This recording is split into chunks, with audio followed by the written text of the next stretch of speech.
Suchita Srivastava versus Chandigarh Administration. Law point. Whether pregnancy of a woman who is a victim of rape and is mentally retarded be terminated even though she had expressed her willingness to bear a child. Para. Facts. An orphan and mentally retarded woman who is an inmate of a government run welfare institution located at Chandigarh had become pregnant as a result of an alleged rape. After the discovery of her pregnancy, the Chandigarh administration had approached the High Court seeking approval for the termination of her pregnancy. The High Court directed the termination of the pregnancy, although the victim had expressed her willingness to bear a child. Aggrieved thereby, the appellant moved the Supreme Court. Para. Decision.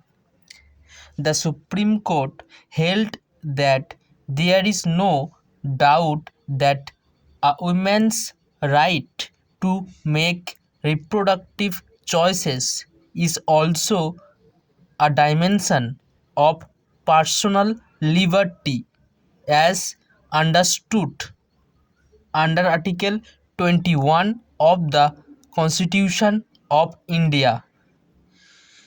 The crucial consideration is that a woman's right to privacy, dignity, and bodily integrity should be respected.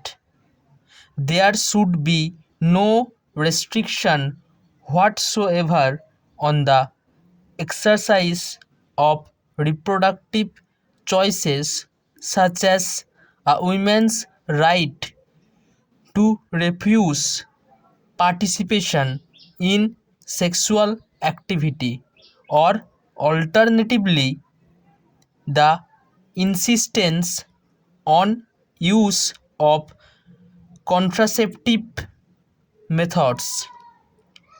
The reproductive rights include a woman's entitlement to carry a pregnancy to its full term, to give birth, and to subsequently raise children.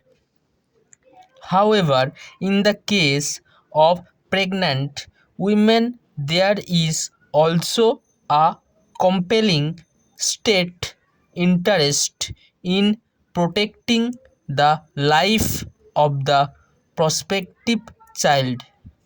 Therefore, the termination of a pregnancy is only permitted when the conditions specified in the applicable statute have been fulfilled.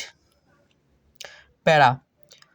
The court observed that the findings recorded by the expert body which examined the victim indicate that the continuation of the pregnancy does not pose any grave risk to the physical or mental health of the victim, and that there is no indication that the prospective child is likely to suffer from a congenital disorder.